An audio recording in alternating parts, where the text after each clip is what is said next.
All right, today we're going to talk about someone truly special, Professor T.K. Oommen. He was, and this is no exaggeration, a giant in his field, someone who completely changed how we understand society in modern India.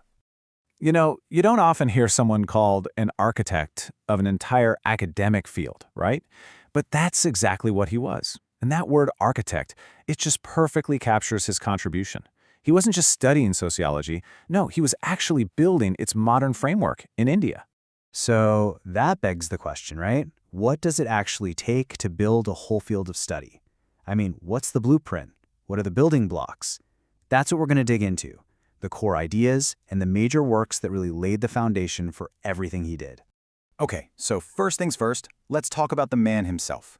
Professor Oommen, who passed away at 88, was a professor emeritus at Jawaharlal Nehru University. You've probably heard of it as JNU. And honestly, his long career there was kind of like his workshop. It's where he designed and built this incredible, unique vision for what Indian sociology could be. So what was driving all this? What was his guiding philosophy? You know, what made his work feel so alive, so plugged into the real pulse of society? Let's get into the core principles that were his North Star. And this really gets to the heart of it. For Professor Oommen, sociology was never ever just about some abstract, dusty theories you'd find in a textbook. No way. As one of his colleagues, Anthony Polakal, said, he saw it as a scientific instrument, a tool you could use to literally take the pulse of a society that was always changing, always in motion. Yeah, and a huge part of his toolkit was what's called a pluralist approach. What does that mean? Well, he knew that a country as incredibly complex as India couldn't be explained by just one single theory. Just not possible. So instead, he blended different ideas, always keeping an eye on history and trying to find that sweet spot between national identity and, universal human values. He was a master at weaving all these different threads together. Okay, so if we're going to really understand the structure he built, we can think about it in terms of three, let's call them foundational pillars. This is basically the blueprint of his entire intellectual legacy. So, pillar number one, social movements. He was absolutely fascinated by the power of people coming together, collective action, how just ordinary folks united for a cause could literally change a society from the ground up. And this wasn't just theory for him. He got his hands dirty. He went out and did groundbreaking fieldwork.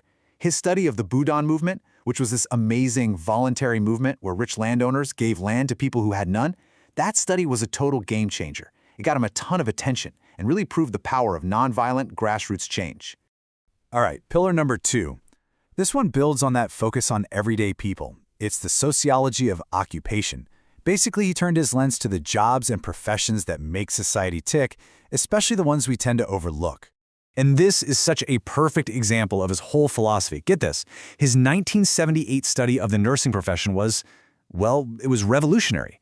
Think about it. At a time when most sociologists were looking at big power structures, he focused on a profession that was so undervalued, but at the same time completely essential.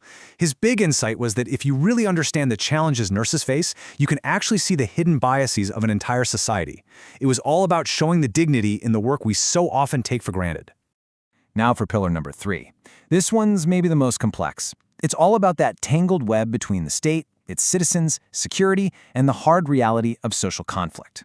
And here, he was not afraid to tackle the really tough questions. Like, how does a nation keep all its citizens safe when you have ethnic and communal violence? How do modern governments handle dissent? His work made this incredibly powerful argument that sociology isn't some isolated thing. It's deeply, deeply connected to history, to politics, to culture, the whole shebang. But here's the thing about Professor Oommen. He wasn't just an academic architect, stuck in an ivory tower. He was also a master bridge builder. He took his theories and connected them directly to public life, to actual national policy. I mean, he didn't just write about society, he was actively trying to make it better. He led both the Indian and the International Sociological Associations, which just goes to show you his global standing. But even more importantly, he was on the ground, serving on huge committees like the Sachar Committee that looked into the conditions of India's Muslim community and the Harmony Project in Gujarat. This was sociology in action. This was using research to try and heal and build a better world. And of course, his influence spread through his writing. The man authored around 20 books. Think about that. Each one was like another brick in this massive intellectual structure he was building his entire life. And you know what? The nation absolutely took notice. In 2008, he received the Padma Bhushan, which is one of India's highest civilian honors. That award really cemented his status as not just an incredible scholar, but a truly great citizen. So, when you step back and look at everything he built, this whole incredible structure, what's the lasting blueprint he left behind? What's his real legacy for all of us? Well, it really comes down to this. More than any one study, more than any single book, Professor Oommen's greatest achievement was that he elevated Indian sociology. He gave it a powerful, respected, and totally unique voice on the world stage. He's the one who put it firmly on the global intellectual map. Period. And that leaves us with one final thought to chew on. Professor Oommen saw sociology as a toolbox, right? A set of tools for building a better world. So the question he kind of leaves for us is, how do we pick up those tools today? How can we use them to build more just, more inclusive, and more secure societies for every single one of us?